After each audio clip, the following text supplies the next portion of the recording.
All right. So this is the song that says in Aramaic that on Purim, a man has to drink up to the point where he cannot tell the difference anymore. Chayav inish livesumei ad delo yada.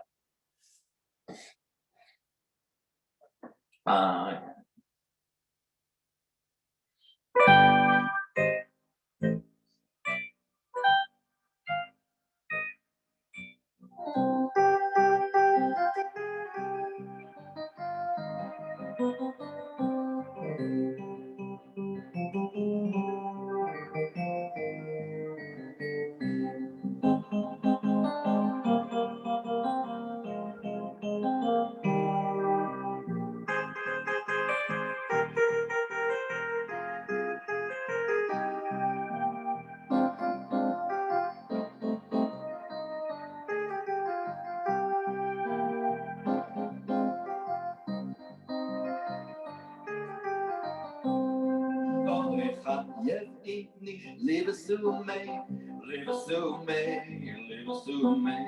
Chayav inish livesumei.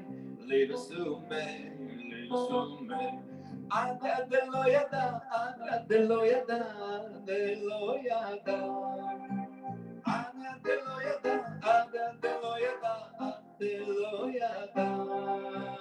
Ada de lo yada, ada de lo yada, de lo yada. Ada de lo yada, ada de lo yada, de lo yada.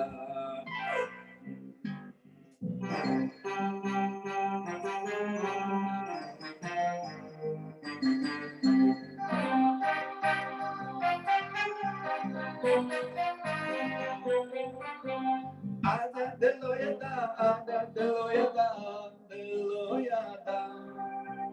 Ada de lo yada, ada de lo yada, de lo yada.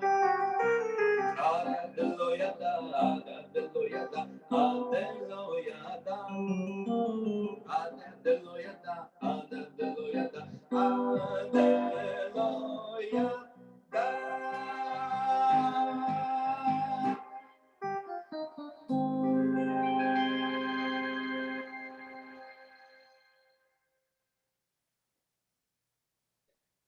Thank you, Eitan. Shkoyach.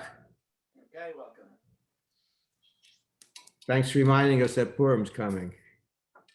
Can I know, Harry? We have at least 425 people coming to Shul and or the tent for one of our, that's at night, 425 people for, one of the 6 different opportunities available. It's spread out over a lot of different minions. Yeah, six. COVID safe. Yeah. הנה אל שתפתח לו אחד כי עוזי וזמרת אדוני ויהי לישועה ושתה מים בששון ממנה ישועה לאדוני הישועה מחבקתך סלע אדוני צבאות עמנו משגב לנו העקב סלע אדוני צבאות אשר יד נבטח בך אדוני הושיע המלך יעננו ביום קורנו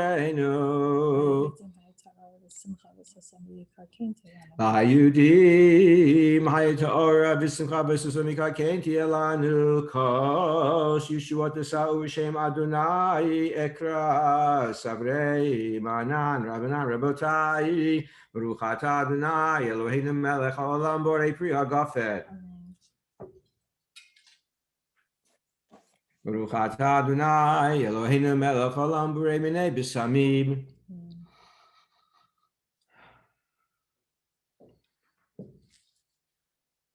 ברוך אתה אדוני אלוהינו מלך העולם בורא מאורי האש ברוך אתה אדוני אלוהינו מלך העולם המבדיל בין קודש לחול בין אור לחושך בין ישראל לעמים בין יום השביעי לששת ימי המעשה ברוך אתה אדוני המבדיל בין קודש לחול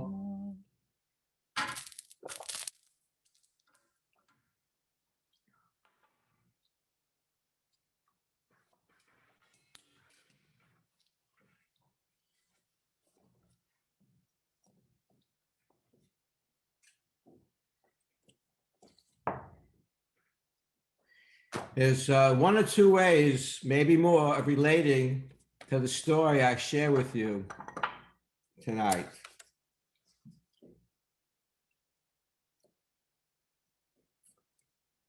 Took place in Israel. It's in a large store. Doesn't specify what, but a large store, a popular store. And there are people who are online waiting to check out. It's a pre-COVID story, but it will reverberate with sensitivities we have during the period of COVID, which, thank God, is becoming more in control, at least for us in Century Village, or especially for us in Century Village. So people are online, and all of a sudden, one of the guys, like in the middle of the line, is starting to cough, and his cough intensifies and continues. He's even unfortunately let out a little spittle from his mouth, and you got to appreciate the story. So the guy behind him in line says, lo nachon, it's not right what you're doing. You could be spreading germs around here. You should go over to the side until you get that cough out of your system.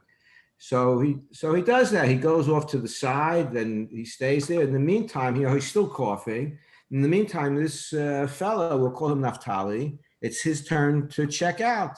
So he checks out his things. And then after he finishes paying and his bag is put together, or bags and boxes, there's like a bell that's going off, and somebody comes out from the office with a big envelope and says, congratulations, you are our 1 millionth customer since we opened up.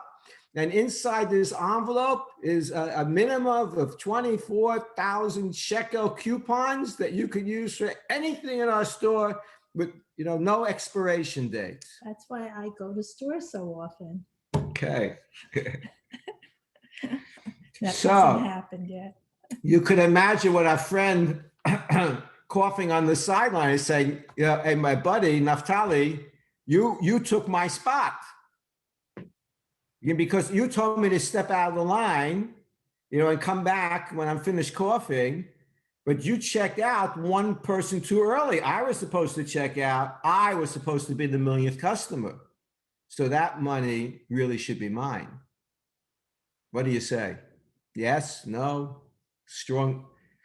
I think it should have been his. Okay. Yeah. You would? That's what she said. I'm not sure, but I don't think Judy agrees. You could unmute yourself and tell us what you want to say.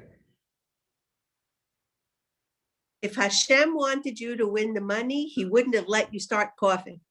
It's my assistant rabbi. So anyhow, it's a good point. Rav Stein's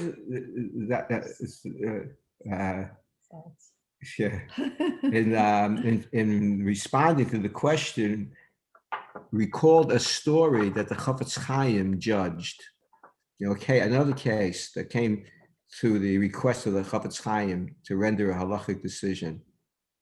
This fellow was hosting a Talmud Chacham, a Torah scholar, in his house for a couple of days. He's doing a favor to him.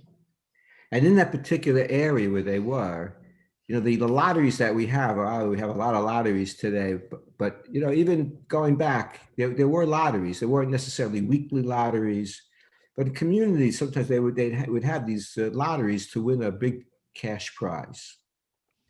And the host bought a ticket, and the Talmud Chacham, the Torah scholar, bought a ticket. The host was buying these tickets. Again, it wasn't a weekly lottery, most likely. But whenever, over the years, he always bought these tickets, and he never won. And at night, the Talmud Chacham went to sleep already, and the host started thinking, who am I to think that I should deserve to win a lottery? But the Talmud Chacham, that scholar there, maybe his ticket is really the winning ticket. So he snuck into his room, and he exchanged tickets. And a couple of days later, when the lottery was drawn, guess what? The ticket that the Torah scholar was holding was the winning ticket. And the host came and said, listen, I got to tell you, I have to apologize, but I had to go into my room to get to where you were sleeping. I left something in that room. I had to go in. I knocked into your shirt. The ticket fell out of your pocket. I bent over to pick up your ticket. My ticket fell out of the pocket. So really, and then I picked it. I picked it up. I mixed them up. I took your ticket. You have my ticket. So really, that ticket that you have was really my ticket, and I should be winning. So it's true that the guy had that ticket originally, but he made that that switch. So they went to the Chafetz Chaim to render a psak, and the Chafetz Chaim said, like Judy, the Chafetz Chaim said, tickets don't win, the person wins. Whoever was deserving of winning is the one that won. So that the Talmid Chacham keeps the winning, even though the ticket was not the one he actually bought, but was in his possession. That they knew could have approved, whose ticket was whose. And the same thing with this fellow Naftali. He's the one that came up to be the millionth customer. He's the one who keeps the prize money. Shavua Tov. I don't like that. Shavua Tov. Shavua Tov.